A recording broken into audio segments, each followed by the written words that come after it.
when you start the Buddha, I was wondering what was your first step? How do you approach to a subject like this? First of all, I should say that I've known about the story of the Buddha since I was 20 years old. It came mostly to the West, the story that Hermann Hesse tells, Siddhartha. Mhm. So I knew it, but you know, it didn't really touch me then, as it touched many friends, but it didn't. But now I think I reached a certain age where this is a story I wanted to tell because it seemed like it dealt with fundamental things. I didn't really want to travel in the footsteps of the historical Buddha. And when I went and started to talk to scholars about the Buddha, they said to me, well, you know, we really don't know very much about the historical Buddha. They said, there are all of these locations and they're important for the religion and they're real, you know, soulful places, but we don't really know where the Buddha was born. We don't really know. And I said, oh, good. Because I don't want to do that. I'm much more interested in the meaning of the story. I really want to understand why we should care about the story. That was what was important to me. And so the scholars kind of cleared the way for me.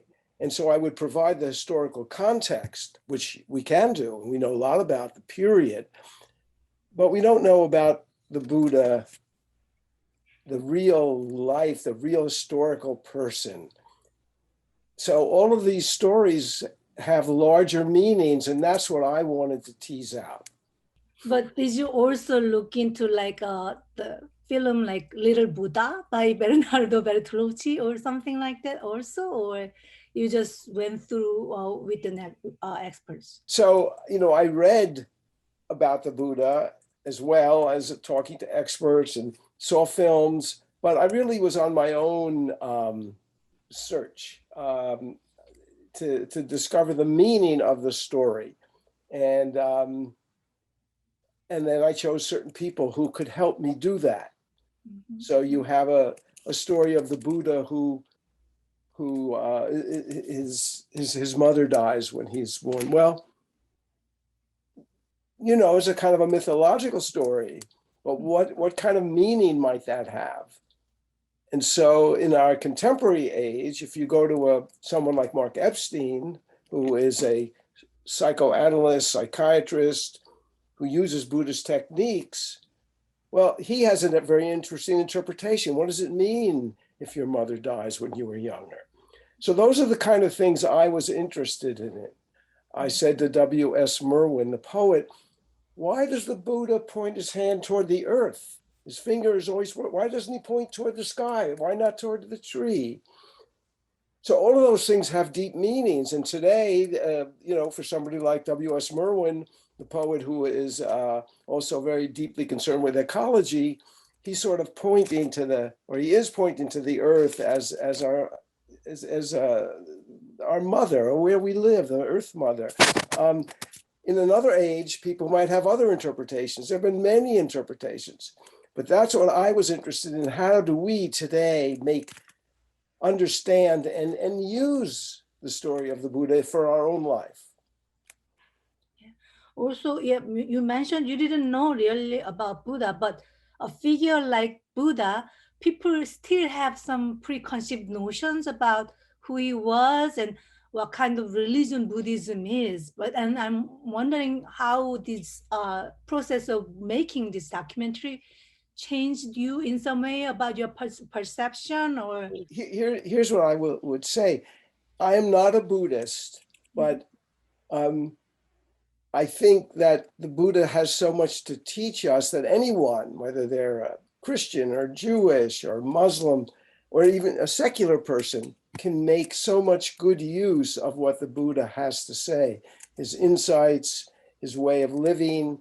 So in that sense, it was the film affected me profoundly because there's so much in that story. Now, one thing about that I learned is that every culture takes the Buddhist teaching and then works with it in their own way. So the Buddhism in Korea is different than the Buddhism in Tibet, and is different than the one in China or Japan. So they each have their nuances that gets adapted. Now in America, what's mostly happened, because we're such a pragmatic country, what's mostly happened is that we use the Buddhist teaching without the religious aspect. And that's the thing that surprised me when I went to India, that there's a whole religious, institutional framework.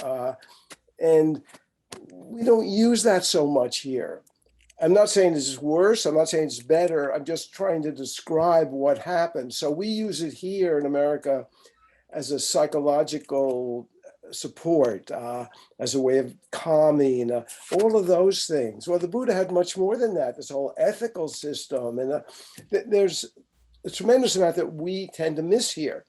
But probably every culture uses, I don't know enough about the Korean Buddhism to understand what's special about it, but I'm sure there's something special about Korean Buddhism that makes it different from Tibetan Buddhism.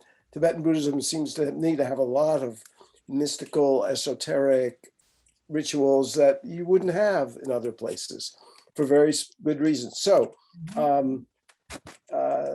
that's one of the things I've learned.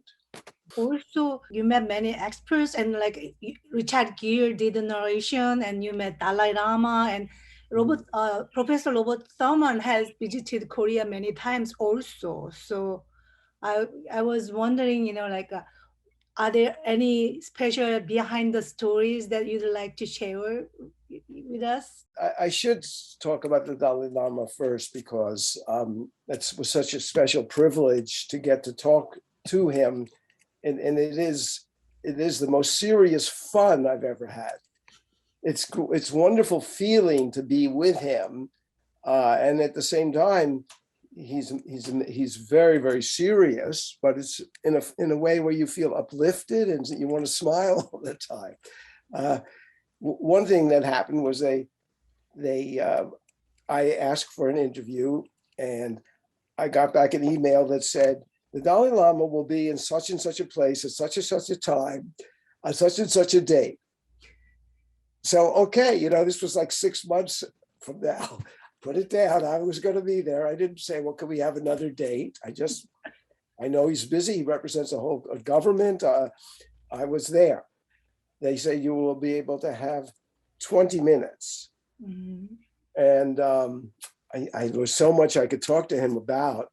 And I just was focusing. And suddenly I look up and I realize I've been way over time, and people start pointing at watches. And I knew I had 3 questions I wanted to ask, and I chose 2. I said, I have 2 more. So that was quite wonderful. And one of the things I felt was very important to me to understand was, when you read about Buddhism, they're always talking about, you have to give up your attachments and your desires, and it never made much sense to me. And I said to the Dalai Lama, I asked him about that. I said, I have a friend who wrote a wonderful poem, and in it he uses the line, what makes the engine go? Desire, desire, desire. I said, it's so human to have desire. How can you give up desire? He says to me, no, you must desire to be the Buddha. And of course, it's all about managing your desires. It isn't about being less than human.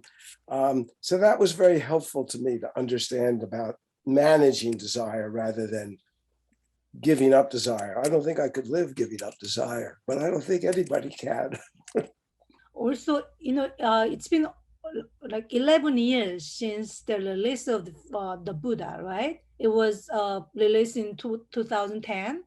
So I'm pretty sure you received so many feedbacks from the Buddhist community and also the ordinary people after the release. And are there any special feedbacks that you'd like to share? Yeah.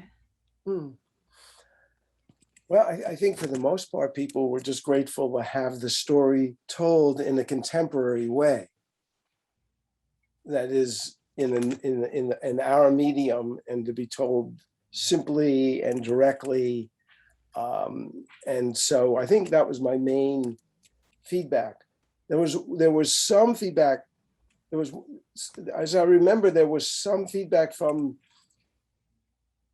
I think it was an Indian group. There's a lot of struggle about where was the Buddha born? Was he born in India? Was he born in Nepal? I didn't really care about that, but they did. So I think they were very eager to kind of. So again, I'm not interested in that historical detail. I tried to make that clear. So there was some talk about that, and I would say to a Korean audience that to understand that it's made by an American, and it is inflected by an American interpretation of this story. And I hope that it is universal enough that it touches lives everywhere. But it would be interesting at places where a Korean audience has a different feeling about something. I'd love to know about that, because I would learn something too.